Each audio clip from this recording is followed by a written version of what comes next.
작년 9월 16일 국회에 제출된 노동개혁 입법이 아직도 국회에서 처리되지 않고 있습니다.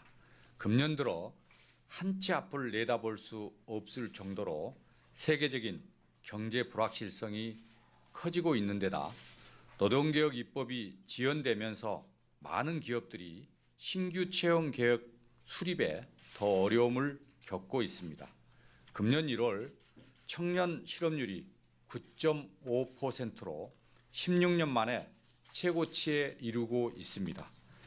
정년 60세가 시행되면 기존 후 청년 취업애력층 109만여 명에 새로이 40만여 명이 추가되는 등 고용 사정이 더욱 악화되리라는 것은 예견된 일이었습니다.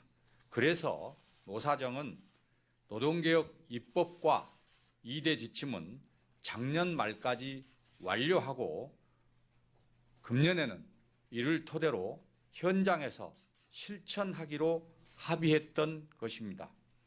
정년 60세 시행과 함께 임금 체계와 고용 구조, 인력 운용을 청장년 간, 정규 비정규직 간 상생이 가능하도록 미래지향적으로 바꾸어 가야 합니다.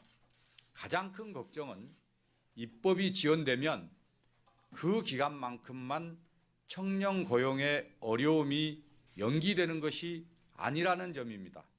현재의 잘못된 고용 구조가 고쳐가 되고 격차가 더 확대되어 청년 고용에 미치는 악영향이 몇 배로 커질 수 있습니다. 일자리 주무장관으로서 막중한 책임감과 절박함에 몸둘 바를 모르겠습니다. 다시 한번 국회에 호소합니다. 이번 임시국회는 노동개혁 입법을 통과시켜 청년들에게 일자리 희망을 줄 수 있는 마지막 기회입니다. 진영 논리, 이념의 색안경 대신 실사구시의 돋보기를 쓰고 청년을 위해 노동개혁 법안을 처리해 주시기 바랍니다. 노동개혁 입법은 처음부터 끝까지 청년과 장년 그리고 중소기업과 비정규직 근로자 등 우리 사회가 보호하고 지원해야 할 분들에게 일자리를 늘려주고 고용을 안정시켜주는 내용으로 채워져 있습니다. 근로시간을 단축해서 청년 일자리를 늘리고 장시간 근로에 시달리는 근로자들이 가족과 저녁을 함께할 수 있도록 하려는 것입니다. 더 많은 실업급여를 더 오래 받을 수 있도록 하고 출퇴근 사고에 대해서도 산재보험으로 보상을 받을 수 있도록 하려는 것입니다. 또한 근로시간, 임금, 고용계약관계를 둘러싼 불확실성을 해소해서 기업들이 가급적 정규직으로 채용토록 하는 새로운 일자리 생태계를 조성하자는 것입니다. 19대 국회가 일부 노동계의 낡은 운동 논리에 매몰되어 절실하고 힘없는 근로계층을 외면한다면 국민들로부터 엄청난 지탄을 받게 될 것입니다. 일부 정치권에서는 파견법을 제외하고 상계법만 처리하자고 주장합니다. 이는 주무장관으로서 받아들이기 어렵습니다. 파견법은 중장년 일자리 법입니다. 파견이 확대되면 새로운 일자리가 확대되고 용역 등 더 열악한 고용 형태에서 파견으로 옮겨 근로조건이 개선됩니다. 또한 기업의 인력난도 해결되는 등 일석삼조의 효과가 있다는 것이 선진국의 사례와 전문가들의 분석에서 입증되고 있습니다. 그래서 파견법은 함께 처리되어야 합니다. 정치적 흥정의 대상일 수 없는 이유입니다. 국민들이 피부로 느끼는 진정한 경제 민주화는 더 많은 사람들이 일할 수 있도록 해주고 일자리 격차를 해소해 주는 것입니다. 고용률 70%가 넘는 선진국들은 예외 없이 파견 대상을 제한하고 있지 않습니다. 파견 기간도 과감히 완화하고 있습니다.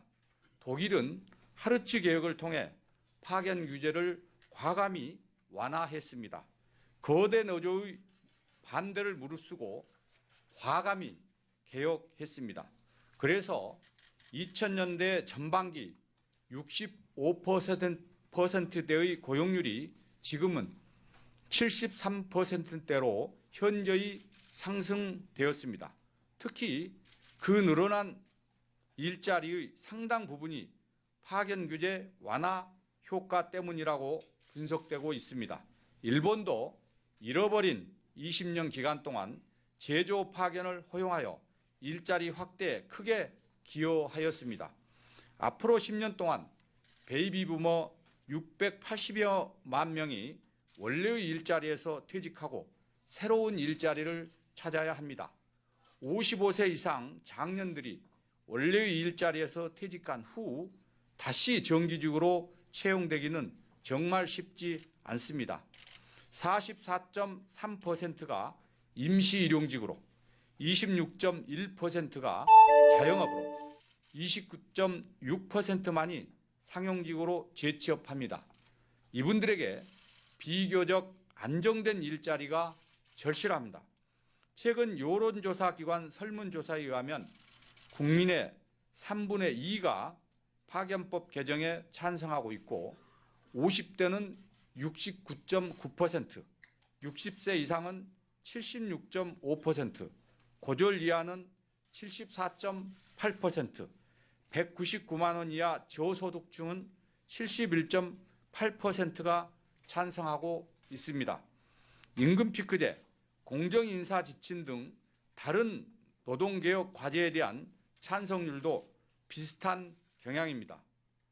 이처럼 노동개혁은 장년층일수록, 학력이 낮을수록, 소득이 적을수록 더 적극적으로 절실히 원하고 있습니다.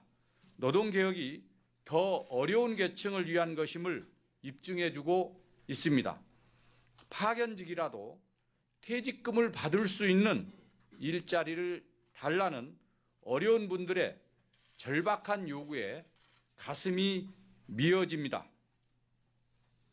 이제는 정치권이 입법으로 화답해 주어야 합니다. 노동개혁 4대 입법은 일자리 개혁법입니다. 대한민국의 미래입니다. 시간이 없습니다. 지금 가장 고통받는 분들의 마음을 진실로 헤아린다면 밤을 새워서라도 노동개혁 입법을 이번 임시국회에서 처리해 주어야 합니다. 다시 한번 국회에 간곡히 호소합니다.